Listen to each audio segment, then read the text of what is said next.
بسم اللہ الرحمن الرحیم۔ اللہ کے بابرکت نام سے شروع کرتا ہوں جو انتہائی مہربان اور بے حساب رحم فرمانے والا ہے۔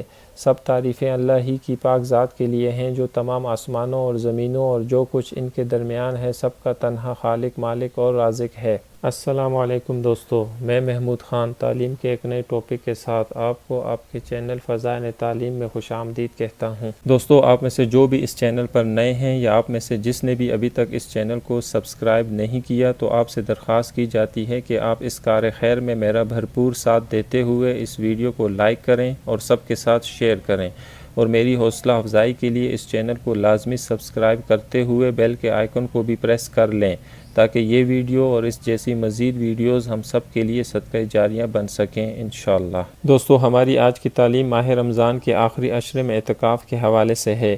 چونکہ اعتکاف میں بس چند ہی دن رہ گئے ہیں تو سوچا کہ کیوں نہ اعتکاف کے فضائل پر تھوڑی سی بات ہو جائے تاکہ زیادہ سے زیادہ لوگ انکریج ہو کر اعتکاف میں بیٹھ سکیں انشاءاللہ۔ شیخ الحدیث مولانا محمد زکریا صاحب ارشاد فرماتے ہیں، اعتکاف کہتے ہیں مسجد میں اعتکاف کی نیت کر کے ٹھہرنے کو۔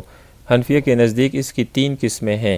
ایک واجب جو منت اور نظر کی وجہ سے ہو، جیسا یہ کہے کہ اگر میرا فلانا کام ہو گیا تو اتنے دنوں کا اعتکاف کروں گا، یا بغیر کسی کام پر موقوف کرنے کے یوں ہی کہہ لے کہ میں نے اتنے دنوں کا اعتکاف اپنے اوپر لازم کر لیا، یہ واجب ہوتا ہے اور جتنے دنوں کی نیت کی ہے اس کا پورا کرنا ضروری ہے۔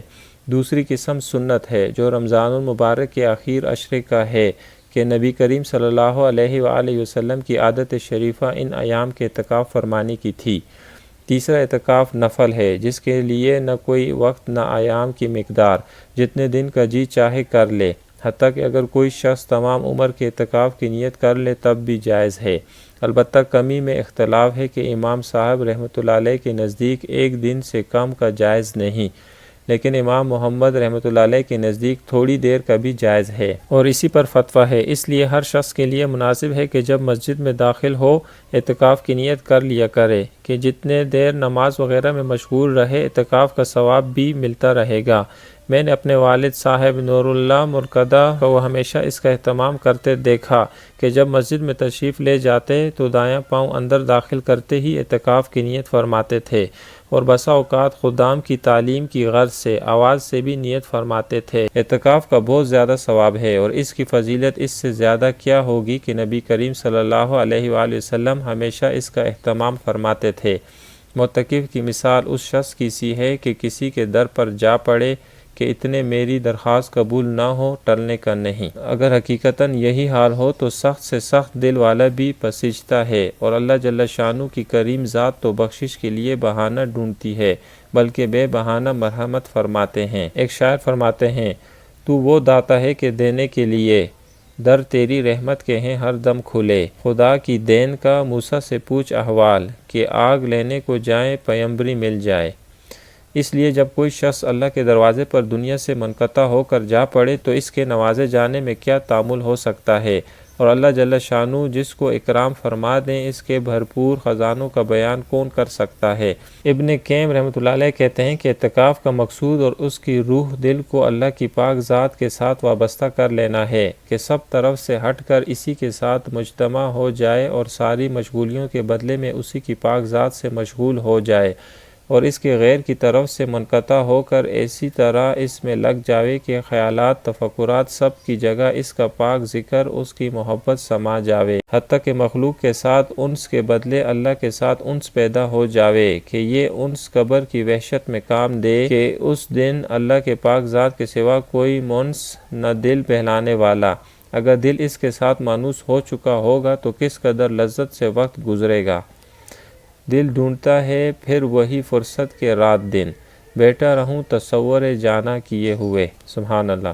صاحب مراقی الفلاح کہتے ہیں کہ اعتکاف اگر اخلاص کے ساتھ ہو تو افضل ترین اعمال میں سے ہے۔ اس کی خصوصیتیں حد احساس سے خارج ہیں کہ اس میں قلب کو دنیا و مافیہ سے یکسو کر لینا ہے اور نفس کو مولا کے سپرد کر دینا اور آقا کی چوکھٹ پر پڑ جانا ہے۔ نیز اس میں ہر وقت عبادت میں مشغولی ہے کہ آدمی سوتے جاگتے ہر وقت عبادت میں شمار ہوتا ہے اور اللہ کے ساتھ تقرب ہے۔ حدیث میں آیا ہے کہ جو شخص میری طرف 1 ہاتھ قریب ہوتا ہے میں اس سے 2 ہاتھ قریب ہوتا ہوں، اور جو میری طرف آہستہ بھی چلتا ہے تو میں اس کی طرف دوڑ کر آتا ہوں۔ نیز اس میں اللہ کے گھر پڑ جانا ہے، اور کریم میزبان ہمیشہ گھر آنے والے کا اکرام کرتا ہے۔ نیز اللہ کے کلام میں محفوظ ہوتا ہے کہ اس دشمن کی رسائی وہاں تک نہیں، وغیرہ وغیرہ۔ بہت سے فضائل اور خواص اس اہم عبادت کے ہیں۔ اس کے ساتھ ہی ایک مسئلہ سمجھ لینا ضروری ہے۔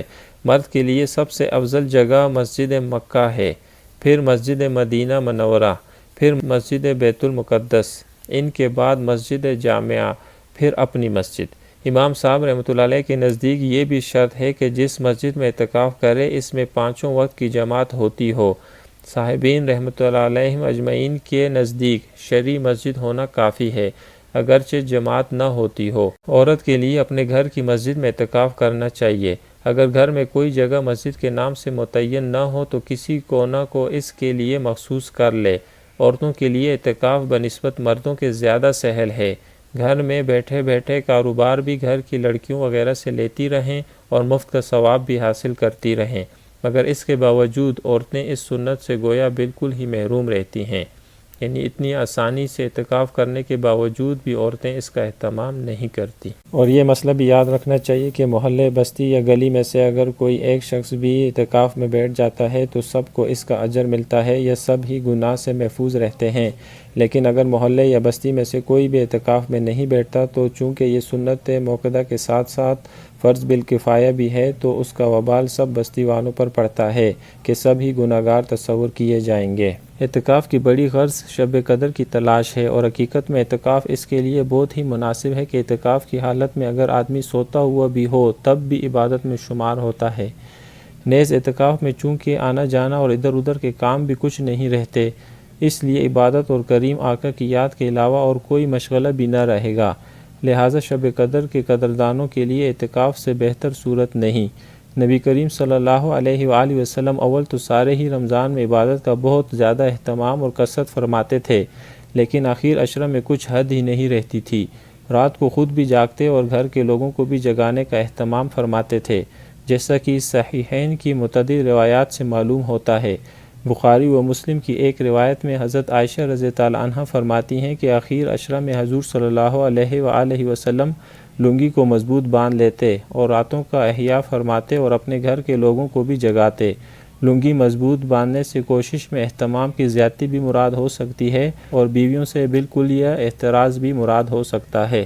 نبی کریم صلی اللہ علیہ وآلہ وسلم کا ارشاد ہے کہ معتکف گناہوں سے محفوظ رہتا ہے اور اس کے لیے نیکیاں اتنی ہی لکھی جاتی ہیں جتنی کہ کرنے والے کے لیے۔ 2 مخصوص منافع اعتکاف کے اس حدیث میں ارشاد فرمائے گئے ہیں۔